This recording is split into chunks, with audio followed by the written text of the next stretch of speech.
stationed just outside of the city of Tunis at that time. And we flew across the bay and landed at Benghazi and refueled. And then we flew on to Alexandria and landed there. And for some reason, we spent every night at Alexandria. And we'd fly up, get in the plane, fly up to Cairo every day, fly up the river to Cairo, fly back to Alexandria every night. How far was it? I don't know, it seemed like it's only 50 miles or so. Yeah. It might have been a little farther. It wasn't very far from Alexandria to And Cairo. you stayed on the base in Alexandria? It was some kind of a military facilities, I guess is the reason. But that's one place you had to separate. I couldn't stay in the same building with the officers. Oh. I had to go to the enlisted men's facilities to stay overnight. But we'd spend all day together. Were you out having a good time, or were you actually they doing were buying military? a lot of stuff. Of course, they had to buy all this whiskey and stuff. But the officers were buying a lot of jewelry too. Oh. And I remember they bought scarab rings. That was a petrified beetle of some kind. It was supposed to have been very rare or something. And they dealt with a jewelry store person that he said he had run a store in Chicago, Illinois. He spoke perfect English and all. He was an Arab descent, and he loaned us his car, and we drove out to the pyramids.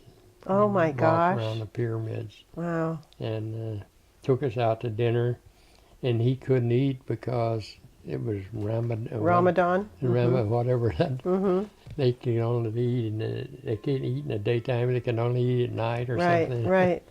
But we had it was a steak dinner and all. And it was always like being back in the States, being in Cairo. And so it was a great trip. I bet. Yeah. And, did you do that more than once? No, that was just one time. Lucky to even do it once. There you go. Yeah. Careful. Yeah. Just be grateful for what the fun you had.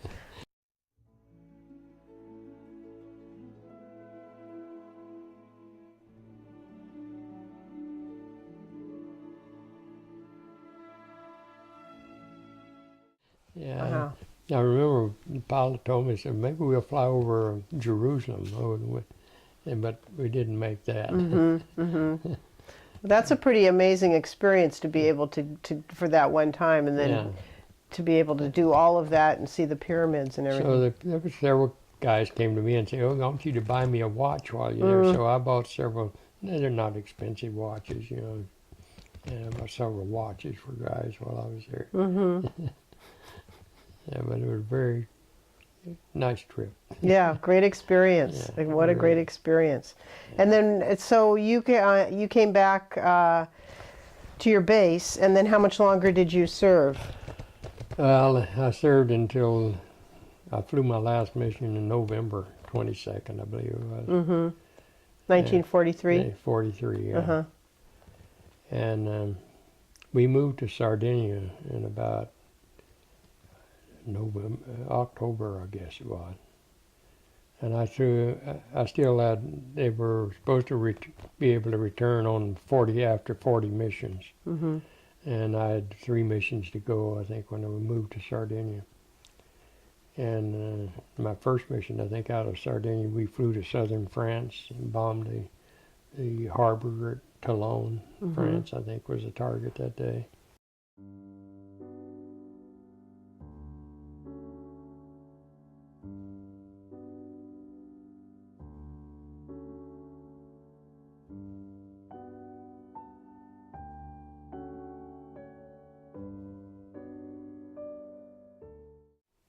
And I flew 2 other missions over Italy from Sardinia.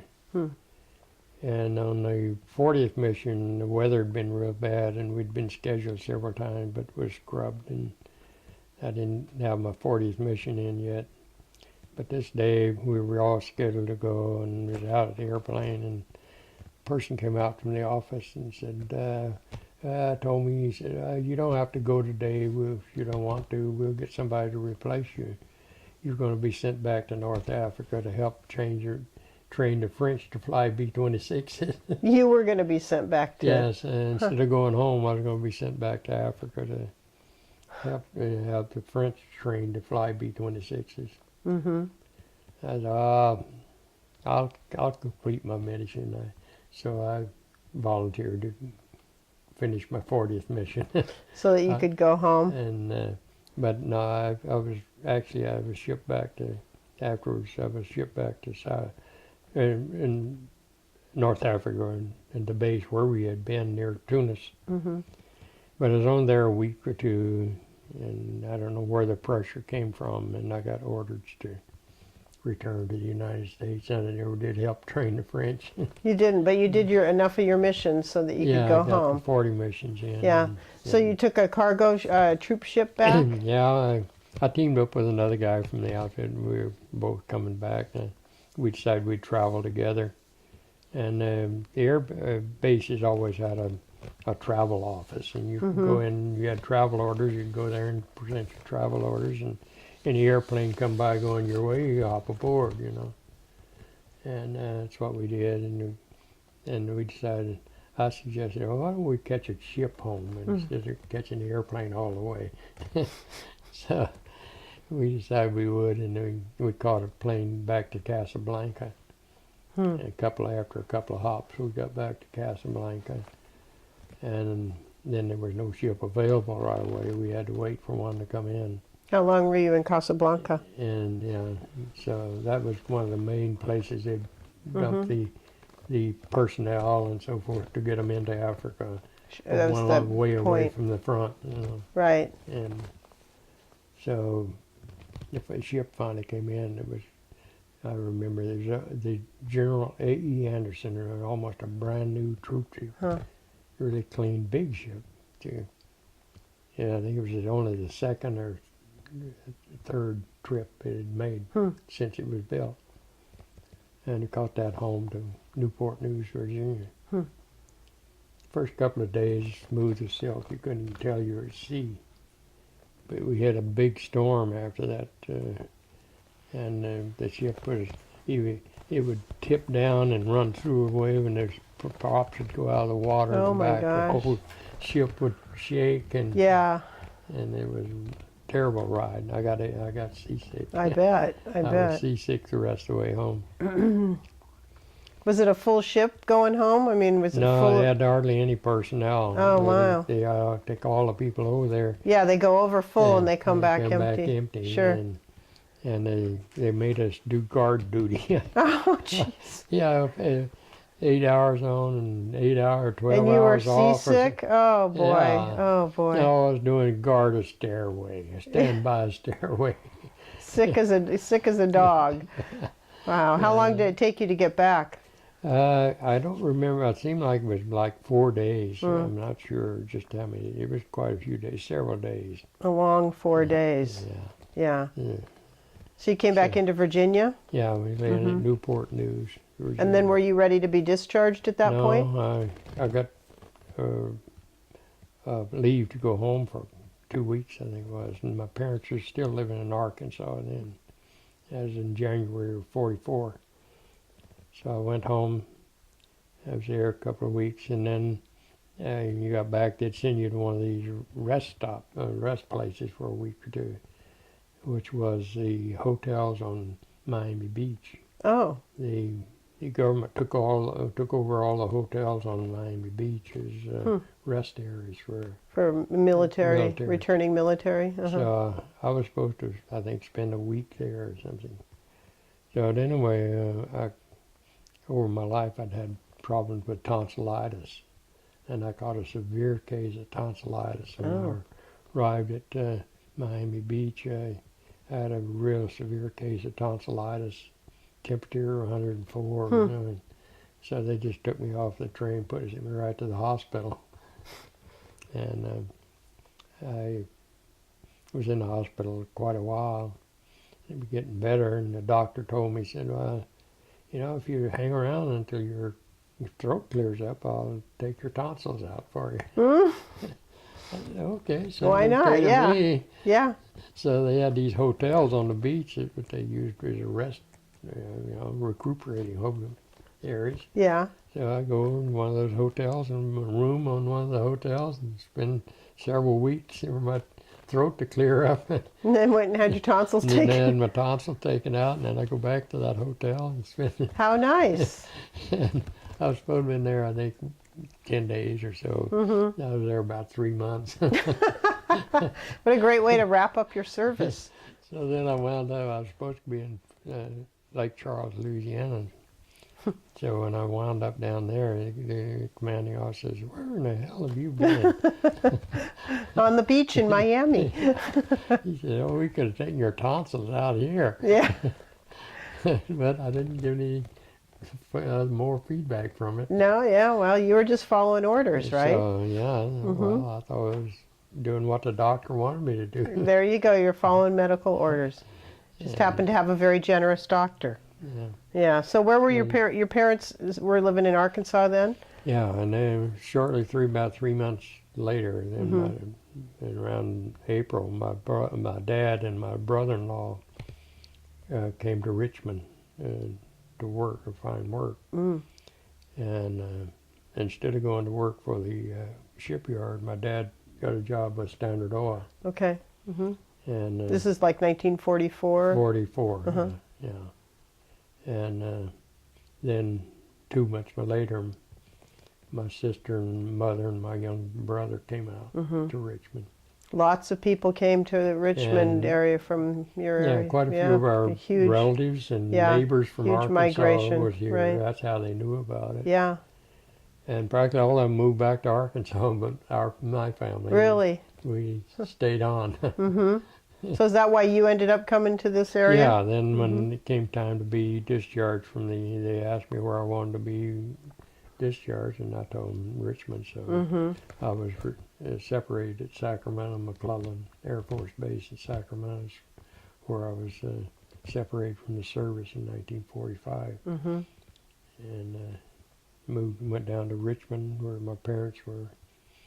And within a couple of weeks, I wanted to start looking for a job. you Yeah, know. right. And found out they were hiring over at Mare Island. Went over and they hired me to work in Mare Island. What were you doing? What was? And I gave them my training in diesel engines and so forth. So they sent me over to the locomotive shop, diesel engine. Yeah. Mm-hmm. I got over there and told him, "Oh, I think I really know more about automobiles." And the guy told me, "Well, then go on over to Shop 02. Just down the road, right? Just go over there, a couple buildings over." Yeah, yeah. So I went over to Shop 02 and started working as an auto mechanic for Mare Island. And it went on, the work kept falling off and got to where they didn't really have any work in the shop, and they hadn't taken inventory in the parts department for years, I guess. So they put me in there, take an inventory, take bolts and nuts off and count them and put them back. Oh, wow. And they were laying a lot of people off, and well, I'm going to get laid off anyway, and I hate this. I quit. Yeah, not what you wanted to be doing, counting bolts, right? Yeah. So I took time off to take a bus back to Arkansas for a visit, and while I was there, I bought a car, my first car, from my cousin. What was that? What was your A first car? 1941 Chevrolet sedan. Mm-hmm. And I drove it back home then. But that was a nightmare trip. Oh, yeah. Did you drive by yourself? Yeah. Uh-huh. What happened? Well, it had never been maintained properly. Oh, and boy. The first day I was going along, I hit the brakes and the pedal just flopped to the floor. Oh, jeez. And so that evening I took it to the shop and had them overhaul the master cylinder and fix the brakes. The next day I was driving along and the generator froze up. And I was close enough to town, I had a few tools. I went and bought a bearing and I fixed it myself and put a new fan belt on and fixed the generator and got it going again. And drove on and I got getting into, I got all the way, I was in Texas. And then I I had relatives where we'd lived in New Mexico. My cousin still lived in Artesia, New Mexico. Mm-hmm. So I went there and visited my cousin, stopped overnight there and visited my cousin. The next day, at Deming, Arizona, New Mexico, the water pump went out. Oh my gosh. Again, I went and bought a water pump and changed it on the side of the street and put a water pump on it. You just limped your way all the way back Yeah. to Richmond. And then I got on over into the desert area and going along, and the rear tire blew out. I put the spare on and didn't go too many miles till it went flat. Uh-oh. But it looked out, and the only service station with many miles was about a mile away. Wow, that was fortunate. And I pulled the tube out of the tire and walked down to this service station. And he tried to patch it. And, this is, boy, I shouldn't tell you all this. Anyway, he really didn't get it fixed. I put it back in. I had to go back and buy a new tire, and I was broke. And I finally, I got started. I couldn't eat today. I had enough money to buy gas to get to Bakersfield. My Aunt Della. Oh, sure, right, She yeah. lived in Bakersfield now. yeah. Get to Aunt Deller's I house. made Aunt Della's house in Bakersfield. She was going to feed you and make sure borrowed you were money okay. to get the rest of the way home. Wow, wow, what an adventure. And how long did you have that car? Oh, I Keep it a long brought time? it home and I put a new engine in. Yeah, I was and gonna had say, it painted and upholstered. And it was a beautiful I bet car it after was. that. I bet it was. Yeah, you kept I it kept for. it several years. I bet. Yeah. Till I bought my first new car was a 1950 Chevy. Okay. Well, luckily you had all that training. Otherwise, you know, what would have happened? Yeah. Yeah, yeah. So you worked pretty much in the Richmond area as a mechanic then, right? Yeah, I didn't change jobs very much. My first, after I came back from there, then I went looking for a job, and I went down and got a taxi. They had a large taxi fleet at that time, and they had a shop and several guys working. So they hired me as a mechanic for the taxi cab company. And I didn't know about journeyman and so forth. And they said, well, you got to hire out through the union. Oh. So I went down to the union, and they sent me out as a journeyman. And I looked at it, and they told me they were going to pay me $78 a week. And I told them, I don't think I'm worth that much Oh my money. gosh. Probably the only person ever Yeah, told I'm them sure that. it's the first time they'd ever heard that. They said, okay, then go back down to the union. So I went down there, and they sent me out, I think, as a third-year apprentice. I think. Less money, but you were more comfortable with the title. Yeah, I was making $50 a week, I think, for Mare Island, and there it was going $78 a Wow. week, I think it was. Wow. And I said, I don't think I'm worth Was that much. much? So then what were you making as your third year apprentice? Or It was something probably $15, $20 a week less. a little bit less, yeah. Yeah. So that was during the time in Richmond when downtown was really booming and everything. Richmond was a nice It little was town happening then, yeah. It was a and, beautiful town. Cab business kept falling off. People were buying cars. So I worked for the cab company 4 years before they finally went bankrupt. Right, right. And then when they went bankrupt, I was between jobs for a while, and I had a friend was in the Marine Corps Reserve down at Alameda, and he wanted me to join. I said, I don't want to join the Marines, but there was a active reserve at Hamilton Field, Air Force Reserve at Hamilton Field. So I went over and joined the Air Force Reserve at Hamilton Field. I'd work 1 weekend a month and get paid 4 days. Oh, nice. And you get credit toward retirement. I thought I might stay with it long enough to get a retirement out of the military, since I had about 6 years of service already. And so then about 3 months after I joined it, they started Korean War. Oh, And a year later, then I was activated, and I spent a year and a half. in Korea? No, No, you were in the I reserve. went to Spokane, Washington. Okay, yeah, you never went to Korea, I but never it was went. during that I period. wasn't shipped overseas. Yeah. A good portion of the guys that I was up in were sent to Japan. Mm. They went to, and they were using B-29s up at Spokane when I went up there, and they were using B-29s in Korea. So they were shipping guys right and left from Japan. That's where most of them, the bombers were based in Japan, bombing Korea. And a few months after I got there, it changed from what they call a tactical Air Force base to a strategic Air Force base. The one in Spokane. And and strategic was the big B-36 bombers brought in, and that was the thing in that day. They were defending the United States, the strategic Air Force. Sure. So you got in that strategic Air Force, you didn't get transferred, and this really had problems. And then they sent me to a new school, engine school. I had to go train on the engines on the B-36. So I went to to Jefferson Barracks, Missouri for aircraft engine school for B-36s. And then did you go back to Spokane? And I went back to Spokane, and I was on a post-flight crew. I had a 6-man crew to take care of the 3 engines on the right wing of B-36 Wow. after every flight. Wow. And that's what I did to the end of my separation back to civilian service. So how long were you in the reserves?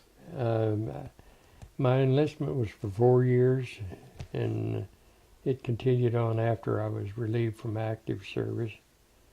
But when the enlistment run out, they sent me papers to re-up, and I never answered them.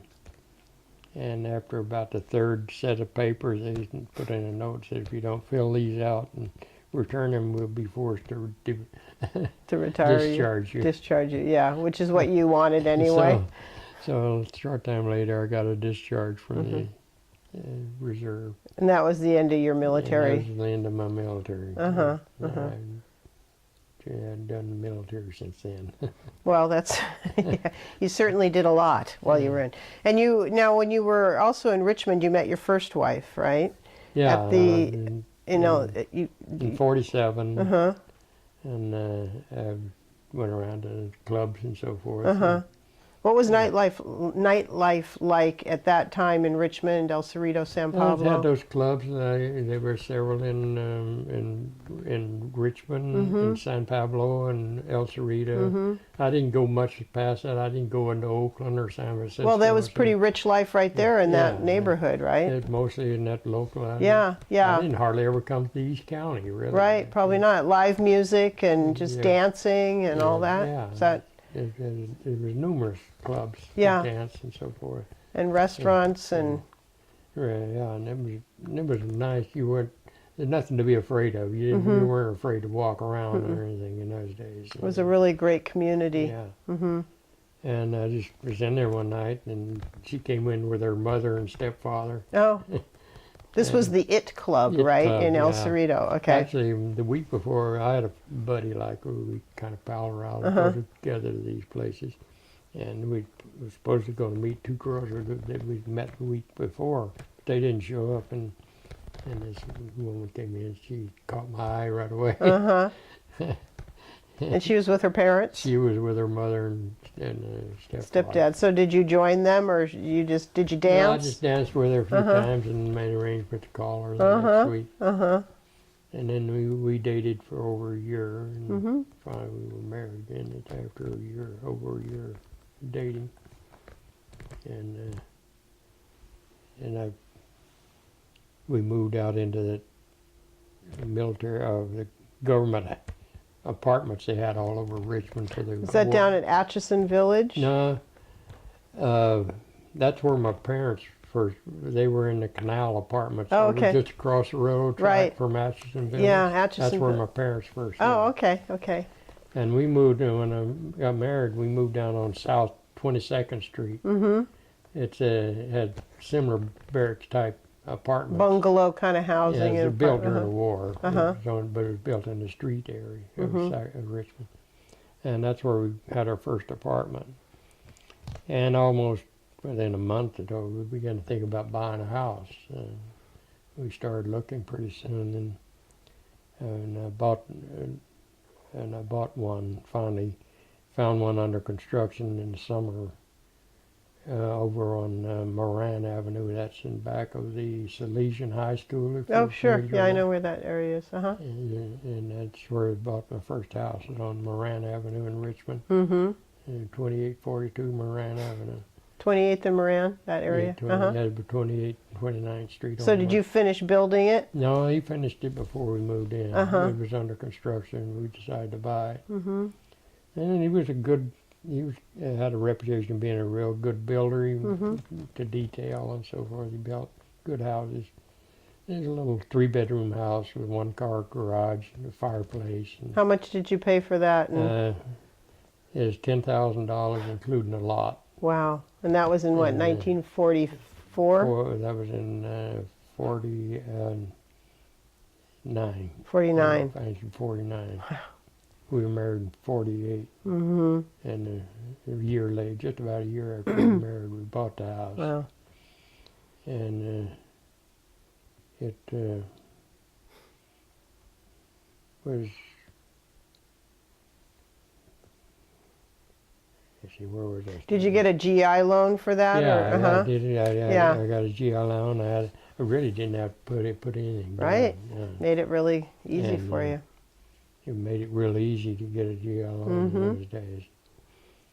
So that's how I was able to buy it. I really wouldn't have had a down payment. Right, no kidding. Yeah, you had really good benefits. You used your GI Bill for education, for your pilot's license, didn't you? Yeah, after the Korean War. Uh-huh.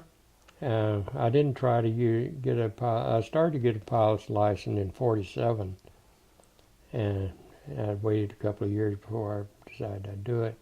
I went and got the papers and filled them out, and when I took them back, they'd terminated the pilot training program on the GI Bill because too many people thought they was just playing, just having fun. Mm-hmm. They weren't planning on really making a career out of flying. Oh, that's why they wanted you. That's why And they wanted to pay. They were willing to pay for it, so it would be a career. Career. And it was great because they would pay. You could get your multi-engine rating and instructor's rating and all that completely paid for by the government. But that was canceled when I went back and started. So then after the Korean War, they restarted the pilot training program, but it was entirely different. You had to pay 25% as you went along, and you only got so much for each month's service you had. So I was able to get about 150 hours of total time on the GI Bill. Good. And when that was run out, I was able to buy a two-place Cessna airplane. So you bought your own plane. Bought my own plane. Yeah. Oh my. And I went ahead and got my commercial rating and instrument rating. Did you ever use it for commercial purposes, or was it mostly for personal? No, but I wanted to get into some kind of aviation work, and so I applied for air traffic controller, and they accepted me as a trainee. Unfortunately, I washed out. I didn't make it. But I never regretted it. I learned a lot. Yeah. And so I went back happy as a mechanic. There you again. go. Yeah, you're the lifelong learning story. Always trying something new. So I tried it, and I didn't make it. And I didn't regret it. I had to take much less money while I was trying to do it. That's the reason I put off marrying my second wife as long as I did. We dated 4 years before we were married. Why'd you? Oh, because you were doing your pilot's training? Yeah. Yeah. I was unmarried during that time. But you had, so where did you keep your plane? Down here at Buchanan. Oh, okay. So that's why you kind of moved to Martinez, was because of the proximity to Buchanan. I was out Buchanan. here every Saturday and Sunday and evenings and so forth.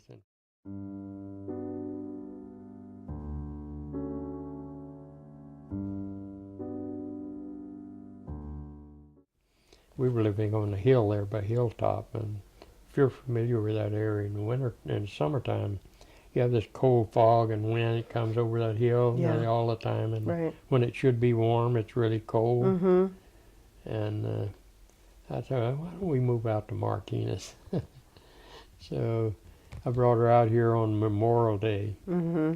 and it was one of those 100-degree days.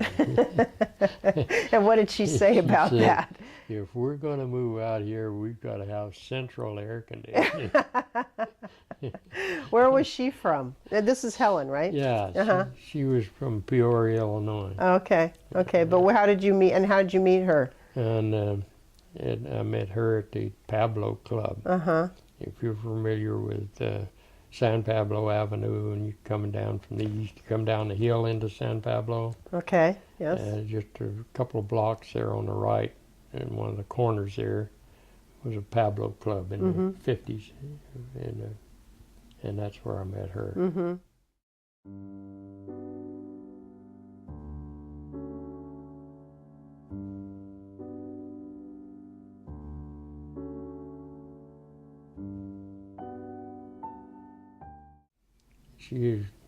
Her husband had died of heart attack. Oh. He did, and his name was Walgamot. Was And he Walgamot? was Walgamot. Walgamot. But he was from the same area. They were married in Peoria. Uh-huh. And then they so moved out here. They moved out here, yeah. Mm-hmm. Yeah. And she had 2 daughters. And she had 2 daughters. And How old were they when you married her? they were about 17 and 14. Okay. Yeah. 16 or 7. Yeah, about 16 and 14 when I met her. Mm-hmm. Yeah. And the older one, just before her 16th or 17th birthday, she had an aneurysm Oh my gosh. that left her paralyzed on her left side. Oh boy. And she was in nursing homes and so forth for the rest of her life. Mm. Uh, That must have been very hard. She lived to be 50, some 54. Did she really? My And gosh. she died in 98. Uh-huh. Uh-huh. Yeah. Wow. Just never So- know. So you had an instant family. Yeah. You went from this guy who could go and fly and do whatever, and all of a sudden a family Yeah, with the 2 family. teenage daughters. Oh my gosh. Yeah. Yeah. So, And did you? I believe you got married in Las Vegas, didn't you? yeah, we'd dated for 4 years because I Uh-huh. was taking this training and Oh, I sure. felt like I couldn't get married right away. Right. I was, so I said, why don't we fly to Las Vegas? By that time I'd sold a 2-place airplane and bought a half interest with my friend in a 4-place airplane. And I said, why don't we fly to Las Vegas to get married? She liked that idea. And she said, okay, but we can't go all the way. We got to stop. Oh, she didn't want to fly the whole. She didn't want to go fly. Okay, so we stopped in Bakersfield for lunch. For lunch, and then got in the plane Went again and got finished on the flight. plane, went on over to Las Vegas and got married before night. Got a hotel room for the night. Then Came back the next day. But I didn't say anything. I just came all the way home Oh, without you stopping. didn't. No Back stopping and for back lunch there. this time. How'd she made it okay? She didn't complain too much. She couldn't back out of it at that Yeah, point. She was no. already married, right? But she was never a really happy flyer. No. That's always she'd go to Reno and Tahoe with me, and that's about it. That was about it. Yeah. But she let you go. You go off flying. Yeah, you were flying every weekend or something. But a lot. But she didn't want to go along. Yeah. Before we were married, she liked that little 2-place airplane. She'd fly every time I want to go. Oh yeah, she'd go. Yeah. She wanted to go with you on that one. That was a little smaller. Yeah, a smaller 2-place airplane.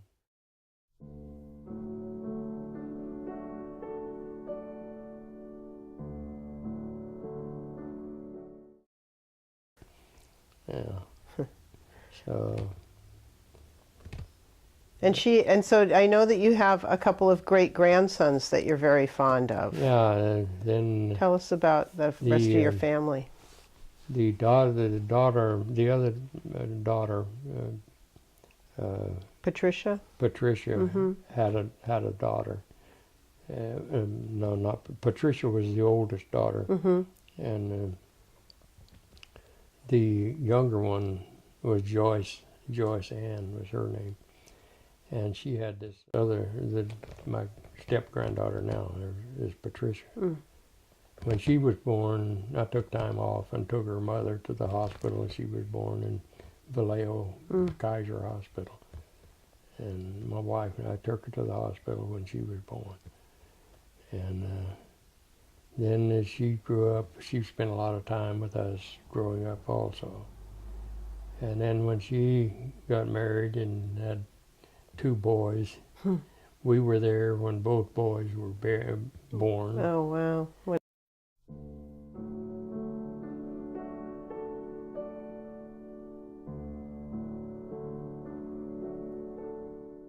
Wonderful. And I've been very close to those boys. They came at a great time in my life. That I sounds- really enjoyed it. And you've maintained, I mean, they're Yeah. very close with them Yes. still. Yeah.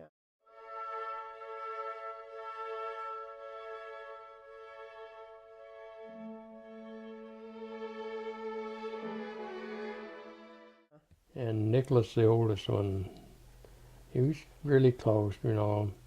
But Devin, when he was 9 months old, my granddaughter wanted to go back to work, and she couldn't find any care for him. So for 5 days a week, Helen and I would get up and we'd drive to Fairfield every Oh my morning, gosh, really? and we'd take care of him. And I took care of him. I fed him, I bathed him, I changed his diapers, I watched TV with him, and we really bonded. And he and I are really close. Really close. And he's 17 now? He'll be 17 in June. So they both live in Winters, you said? Yeah, I think, yeah. yeah. Yeah. Wow, that is a special bond. And these are your great-grandsons. So, Yeah, you they're know, my great-grandson. how lucky were they to have you in their life at that point? That was wonderful. I'm helping out with their education. And I want to see that they get a college degree with no debt. And that's my Boy, that is a fantastic gift. my goal. I'm selling a property right now that was my wife's house when we got married. Right. And it's in the closing right now. It should be closing. Well, I'm sure that they appreciate and and understand how valuable that is. And both of them, I tried to get them to take pilot training. I thought I'll pay for it if you were interested, you know. And I can't get them interested. Not yet, huh? Not yet. What are they interested in? Well, Nick, he keeps saying he wants to get in communications. He thinks he wants to be into TV, I guess, and newscasting or something like that. Broadcasting, yeah, journalism. maybe. And Devin he really loves animals, and they moved up to Winters when both boys were very small, and it's a great place to raise their 2 boys. Yeah. And Devin is really into animals. He gets a sheep or lamb and trains it. He's in the 4-H club. 4-H, yeah. I And was he going to kept ask his, that. their mother kept them in Boy Scouts. And Great 4-H organizations. club, and he raised these animals for show every year for the 4-H club. That's a lot of work. And And they have to tend them every day. Devin especially, he loves to do this. he could have worked with you on the farm in Arkansas. Yeah. He would have been right out there. He joined the Future Farmers. Yeah. Yeah. And man, did he take off and grow. He's like 6'3" now. Oh my gosh. Huh. He's really a big boy. Wow, very proud of them. I'm sure they're proud to have you as their great-grandfather, Yeah. too. I just had an email from him yesterday. We all went to dinner Sunday. They all came down Sunday, and we went out for dinner and all. And they took a picture down at Tahoe Joe's, all of us together. Yeah. And my granddaughter posted on my Facebook yesterday, and with a little note about how proud she was to have. That's so nice. Well, yesterday was your 95th birthday, isn't that Yeah. right? How did you spend it? Well, my friend and I we get together every morning for breakfast and go over to the airport and work on airplanes and so forth. He can still fly. You still do this every day? You go out for breakfast and then go to the airport? Every day. Oh, wow. He and I meet down at McDonald's every morning at 9 o'clock. have breakfast together, And then go over to and go over to the Buchanan. airport, and Uh-huh. there's work to be done on the airplanes. We work on the airplanes. Isn't that great? I'm the parts man. I buy a lot of parts for them. Okay. And then and then you guys work I together. can't do physically much of any work anymore, but Because of your eyesight, moral is that support. why? I have trouble bending down. If I Oh. get down on it, I have very hard trouble getting Getting up back off the up. floor Uh-huh. and stuff like that. Well, yeah. And So he took you up for a flight yesterday? So, yeah, he took me for a flight. Where'd you go? We went over to Petaluma to visit a friend we had over Oh, how there. nice. Gosh, that's great. What a great way to One spend. of the other friends we work with also went with us. Uh-huh. 3 of us went over there yesterday and visited a friend we had at Petaluma Mm-hmm. and flew back. Beautiful day And it was yesterday. perfect. Oh, yeah. The air was smooth as glass. So Uh-huh. beautiful day, yeah. So you never have gotten seasick in the air, only on your way home I got from. a story for that, too, Yeah. if you want to hear. Yeah. And when I first started flying, after we got overseas, I began to get seasick. I mean, airsick. Air sick. Mm-hmm. I got worse and worse. Every time we get off the ground, I got so bad, I walk up and smell the airplane, I get sick in my stomach. We'd get up and I'd go vomit in the bomb bay, and then when we came back, I'd have to clean it up. And that went on for months while we were in training and so forth. But I never asked to be relieved of duty or anything. I stuck with it. And then we flew our first bombing mission. I've never been sick in an airplane since. Really? Huh. That's a fact. I've never been sick in an airplane since that first combat mission. Just kind of It just propelled you cured right out me. of your Yeah, sickness. Huh. And all the years I've flown for 59 years. Continuous. You just flew up until how long ago? You said you told me earlier that. July, a year, to be 2 years ago in July. Okay. I started taking flying lessons on the 18th day of July in 1954, and I flew my last flight on July the 18th, 2013. My goodness. 59 years to Wow. the day. Wow. Yes. You are. I've learned that you're a man of structure and methodical, and you follow through. Great. What a wonderful life you've had. I've never been rich or anything, but I've had a great life. You're rich in so many ways that other people don't know about. I think of all the people that have so much riches and material things, and yet they kill themselves with drugs and so forth. And I've never been into alcohol or smoke or anything like that. I've had a good life. Yeah. I have no regrets.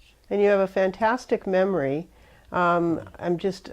It's your attention to detail of the dates and your family life and your father's and your mother's siblings and their names and their dates. You have a very good working brain, and it's wonderful. It's a great testament to your life. Right, and I still belong to the flying club down here. I had an airplane for 15 years. I had the small 2-place for 5 years, and then I had the half interest in the 4-place for 10 years.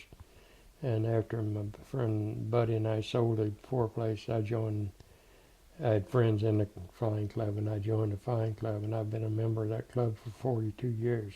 Wow, this is the club at Buchanan? It's like another family. I Sure. have really good friends in that club, close friends. And it's been wonderful for me. It's really like another family. Yeah, it's really important Not to only find. the flying, but the people. But the people, and that connection. And the guy that I meet for breakfast every morning, he's from Arkansas like me. Oh, really? And about 75, he grew up 75 miles away from where I did.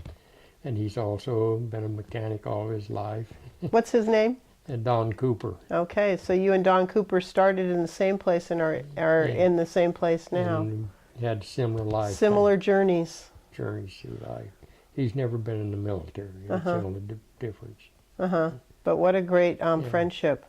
And we have a really strong friendship. That is fantastic. And was quite a number of the other members of the club too, very strong. Very strong friendships in the club, in addition to my family. Yeah, yeah. So I'm blessed with You a are. lot of friends, and really have had a great life. Well, thank you so much for sharing all of this with us. It's been a great honor to meet you and We to hear your appreciate it. stories. I just think it's been a really wonderful addition for our program, and I know your family will enjoy having this for their history too. I have extra copies of the one that I did in Oshkosh if you'd like to have. You have another interview that you were recording? I had an interview in Oshkosh a couple of years. I didn't explain. Oshkosh, Wisconsin Yes. is the place where light aircraft or general aviation aircraft gather every summer. Oh, I didn't know that. Okay. The largest fly-in in the world. Huh. And thousands of airplanes fall in there for a 10-day stay. Mm-hmm. And I've been there 4 times. So they did an And interview. They did a mostly on flying. Mm-hmm. Well, what a great addition. Yes. Yeah. Great. Yeah. So you have a copy of that too. And yeah, Good. I have 4 or 5 copies. Of Okay. Okay. Good. Well, we'll add that to the archives. it. Okay. All right. Thank you, Cliff. Thank you very much for coming on. Yes, we enjoyed it. Hope you didn't bore you too Oh, much. God, that was fascinating.